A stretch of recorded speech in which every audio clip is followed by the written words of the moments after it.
The Evolutionary Panorama. The story of man's ascent from seaweed to the lordship of earthly creation is indeed a romance of biologic struggle and mind survival. Man's primordial ancestors were literally the slime and ooze of the ocean bed, in the sluggish and warm water bays and lagoons of the vast shorelines of the ancient inland seas. Those very waters in which the life carriers established the 3 independent life implantations on Urantia. Very few species of the early types of marine vegetation that participated in those epochal changes which resulted in the animal-like borderland organisms are in existence today. The sponges are the survivors of one of these early midway types, those organisms through which the gradual transition from the vegetable to the animal took place. These early transition forms, while not identical with modern sponges, were much like them. They were true borderline organisms, neither vegetable nor animal, but they eventually led to the development of the true animal forms of life. The bacteria, simple vegetable organisms of a very primitive nature, are very little changed from the early dawn of life. They even exhibit a degree of retrogression in their parasitic behavior. Many of the fungi also represent a retrograde movement in evolution, being plants which have lost their chlorophyll-making ability and have become more or less parasitic. The majority of disease-causing bacteria and their auxiliary virus bodies really belong to this group of renegade parasitic fungi. During the intervening ages, all of the vast kingdom of plant life has evolved from ancestors from which the bacteria have also descended. The higher protozoan type of animal life soon appeared, and appeared suddenly. And from these far distant times, the amoeba, the typical single-celled animal organism, has come on down, but little modified. He disports himself today much as he did when he was the last and greatest achievement in life evolution. This minute creature and his protozoan cousins are to the animal creation what bacteria are to the plant kingdom.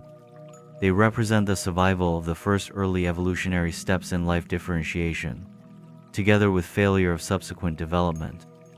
Before long, the early single-celled animal types associated themselves in communities, first on the plan of the volvox, and presently along the lines of the hydra and jellyfish. Still later there evolved the starfish, stone lilies, sea urchins, sea cucumbers, centipedes, insects, spiders, crustaceans, and the closely related groups of earthworms and leeches, soon followed by the mollusks, the oyster, octopus, and snail.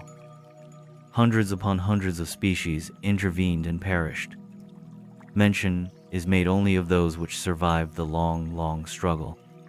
Such non-progressive specimens, together with the later appearing fish family, today represent the stationary types of early and lower animals, branches of the tree of life which failed to progress. The stage was thus set for the appearance of the first backboned animals, the fishes. From this fish family, there sprang 2 unique modifications, the frog and the salamander. And it was the frog which began that series of progressive differentiations in animal life that finally culminated in man himself. The frog is one of the earliest of surviving human race ancestors, but it also failed to progress, persisting today much as in those remote times. The frog is the only species ancestor of the early dawn races, now living on the face of the earth. The human race has no surviving ancestry between the frog and the Eskimo. The frogs gave rise to the reptilia, a great animal family, which is virtually extinct, but which, before passing out of existence, gave origin to the whole bird family and the numerous orders of mammals. Probably the greatest single leap of all pre-human evolution was executed when the reptile became a bird. The bird types of toady eagles, ducks, pigeons, and ostrigosol descended from the enormous reptiles of long ago. The kingdom of reptiles descended from the frog family, is today represented by 4 surviving divisions: 2 non-progressive, snakes and lizards, together with their cousins, alligators and turtles; 1 partially progressive, the bird family; and the 4th, the ancestors of mammals, and the direct line of descent of the human species. But though long departed, the massiveness of the passing reptilia found echo in the elephant and mastodon, while their peculiar forms were perpetuated in the leaping kangaroos. Only 14 phyla have appeared on Urantia, the fishes being the last, and no new classes have developed since birds and mammals. It was from an agile little reptilian dinosaur of carnivorous habits, but having a comparatively large brain, that the placental mammals suddenly sprang. These mammals developed rapidly and in many different ways, not only giving rise to the common modern varieties, but also evolving into marine types, such as whales and seals, and into air navigators like the bat family. Man thus evolved from the higher mammals derived principally from the western implantation of life in the ancient east-west sheltered seas. The eastern and central groups of living organisms were early progressing favorably toward the attainment of pre-human levels of animal existence. But as the ages passed, the eastern focus of life emplacement failed to attain a satisfactory level of intelligent pre-human status, having suffered such repeated and irretrievable losses of its highest types of germplasm that it was forever shorn of the power to rehabilitate human potentialities. Since the quality of the mind capacity for development in this eastern group was so definitely inferior to that of the other 2 groups, the life carriers, with the consent of their superiors, so manipulated the environment as further to circumscribe these inferior pre-human strains of evolving life. To all outward appearances, the elimination of these inferior groups of creatures was accidental, but in reality, it was altogether purposeful.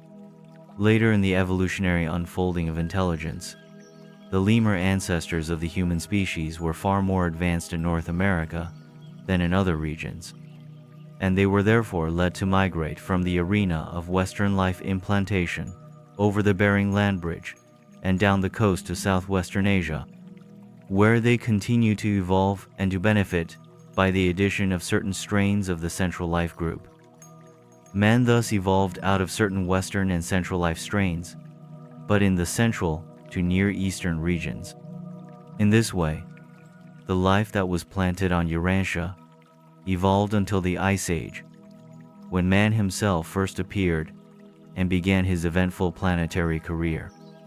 And this appearance of primitive man on Earth during the Ice Age was not just an accident, it was by design. The rigors and climatic severity of the glacial era were in every way adapted to the purpose of fostering the production of a hardy type of human being with tremendous survival endowment.